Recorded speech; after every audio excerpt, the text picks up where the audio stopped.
Wycliffe Musalia was born on 21st September 1960. He grew up and is still a member of the Quakers Church. You may have noticed that whenever he's being sworn in, he does not carry up the Bible. He affirms. Other Quaker people I know is the late Soitashitanda and others.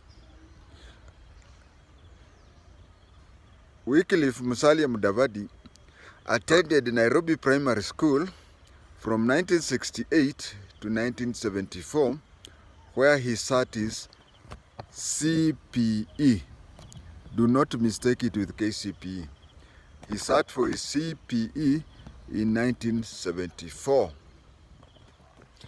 Between 1975 and 1978, he was at Jamhuri High School for his East African Certificate of Education, which was also known as all levels, ordinary level.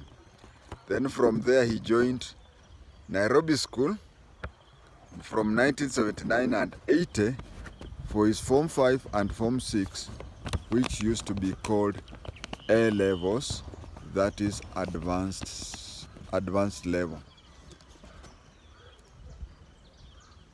Wycliffe Musalia Mudavadi is known to be a gentleman naturally. He's never been a bully, even though he was a rugby player for the Mean Machine team, rugby football team. But naturally, Wycliffe Musalia Mudavadi has never been a bully. But there is only one documented case of him bullying somebody. It happened in 1980 at Nairobi School. Somebody joined Nairobi School for his Form 5 from a royal Kizungu ni ngumu, Royal Secondary School. This person, the assumption then was that for you to join Nairobi School, you knew things such as toiletry. But this one was from a Royal Secondary School where for all his life he had been using a pit latrine. So something happened, and this is what happened. It is that this gentleman who had joined Form 5 was wondering, and you know, there was this question that you want something but you don't know whom to turn to. He was wondering why the pit latrine was raised up. And two, pit latrine, as after you are through with whatever you are through, your human waste disappears. You cannot see it. But he was wondering that he could still see it with the water, inside the water.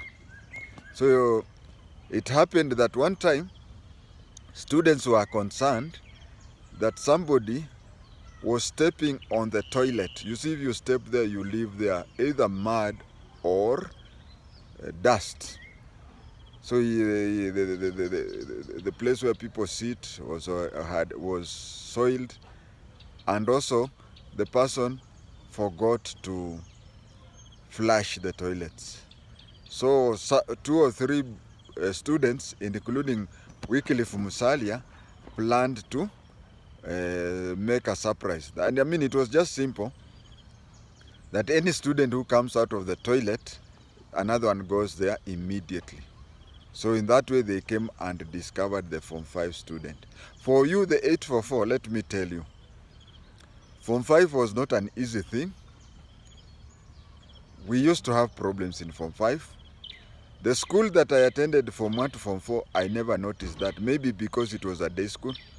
But the school that I attended Form 5, you find that, especially Form 4s, there are some Form 4s whom obviously were academic dwarfs who could not make it to a B or an A to join Form 5. So these people used to sort of mistreat, similar to monolization, to monolize the Form 5s. So this gentleman, when he joined the Form 5, he was caught red-handed using the toilets in a way that is not supposed to be used.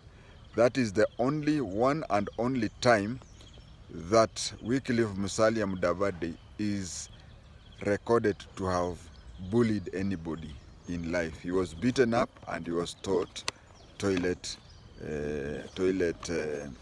hygiene. He from that school, Nairobi School, he completed in 1980. There is 1 year. Those days we used to stay out for 1 year before you join the university. Or for those who joined university, they would stay out for 1 year and then join the university. So he joined the university in 1981 and graduated in 1984. In 1982, the coup attempt happened when he was at the university, and he spent a few nights in police cells. But of course, his father being a very close ally of President Moi, he was let free. So in 1984, he graduated with a Bachelor of Science. Is it Bachelor of Arts or Bachelor of Science? In Land Economics. He graduated with a bachelor's degree in Land Economics. That was 1984. He was then employed with Tyson's company. Tyson's company, that is a Rialto company. The first and definitely, I can say it is the biggest, maybe followed by Lloyd Masika. So he worked there until his father died in 1989, when they sat down and decided that a member of the family was to take over. When they decided that a member of it fell among him and a brother to his father. But it was later decided that he was the one to take over. So he joined politics when he was 29 years old and was given the Ministry of Supply Management. Actually, this is a cabinet post that was created earlier, which at first was occupied by William Rongoro Olentimama. But later, Olentimama, it was like a training field because it is a ministry with one department of supplying things. And then he worked there. Kenya, from 1989 to 92, those 3 years, Kenya was going down the drain economically because of other reasons that I've already recorded. So when it was going down, whatever, he was appointed the Minister for Finance. And he's the one who revived the economy. And I can say here that, you see, there is this advantage. Any changes, like in the military, we have had the Tonche rules and whatever. Ministers, especially those days, could not confront the president eyeball to eyeball and tell him the truth, unless the minister had, like Tonje was a military man, but he was from the president's tribe. And Musalia Mudavadi was related to the president, not through tribe, but we can say he was born and grew up treating Daniel Toroitich Arap Moi as though he was his maternal uncle. The reason being, and I've covered that in the recordings about Sebstone Mudavadi, is that Musalia's stepmother came from the same locality with Daniel Arap Moi. And when Sebstone Mudavadi was asked to look for a good teacher to be nominated to Legico, as the parliament was known then, he nominated Moi because Moi was more or less like a brother-in-law to him. During Nani's time, Musalia's time as the MP for Sabatia, one of the greatest things he has done was to start the famous Sabatia Eye Clinic, Eye Hospital. And actually, very many people would agree that Sabatia Eye Hospital is one of the best and the cheapest. I think they are on the same level with the Kikuyu main hospital. I do not know why people in Vihiga County, especially the two Maragoli constituencies, don't like him. Lastly, somebody wanted me to compare and contrast Sebstone Mudavadi with Wycliffe Musalia. One thing, even me, many people say I resemble my father more than anybody else in the world. But when it comes to character, as my father used to say, there are two things. One, look at the person who talks a lot, that is me. My father rarely talks. And let's say mannerism. And my father liked listening to songi, and me, I liked palava, gumzo. Napiga story hata ukiniuliza baadaye nini tuliongea nimesahau. But my father would always wanted to mnakaaga na. So you cannot be like your father everything. Another thing is that Moses Sebstone Mudavadi was so close to Moi that he could decide things on behalf of Moi. It's because, were it not for him, probably Moi would be a nobody. He would have just retired as a P4 teacher. Yes, you had me P4. We used to have P4, P3, P2. But then P4, P3, and P2 were long ago, in the 70s. They were removed, and so P1 stayed for until recently when it is being pressed out. So imagine somebody who is a P4 being made one of the 8 African MPs.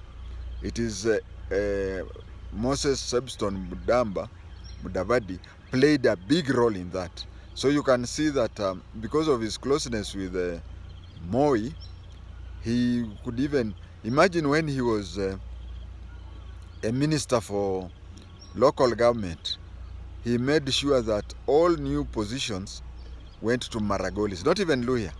All sweepers in the Nairobi City Council were Maragolis, and when somebody complained that why are they importing people to do work in Nairobi, said, importing from where? All Kenyans are Nairobians. And when he went to join, when he was transferred to the Ministry of Basic Education, yes, there's a time when the Ministry of Education was divided into two. There was higher education and basic education. So when he was made the Minister for Basic Education, all teachers training colleges had half the students were Maragolis. It is even said that a quarter of the TTCs, TTCs, I don't know whether that is what is happening now, and even there's so many universities that are there. During my time, there used to be only one university. A TTC like Tambach, the chairman, the student leader used to come from Elgeyo Marakwet. A TTC like Kericho, somebody who had to come from the locality. But more than a quarter of the TTCs in Kenya at that time, were for people, the leaders were people from that area. But you see, Mudavadi, that is Sebstone, was an aggressive person. But Wycliffe Musalia is a diplomatic person. You cannot be the exact nini of your father. And I have to say it this way. Some of us, like me, my father was very aggressive in his handling. You find that a person whose father is very aggressive usually becomes very diplomatic because he regrets how the father used to handle things. And then when he gets old, his children also regret that he does anapitiwa na watu kila wakati. So the grandchildren become aggressive. You can continue the story again and again, but I think I've covered enough for today. I don't expect, after Ruto leaves office, I don't expect Musalia to continue the politics. His activities of late shows of somebody who's preparing for a political retirement.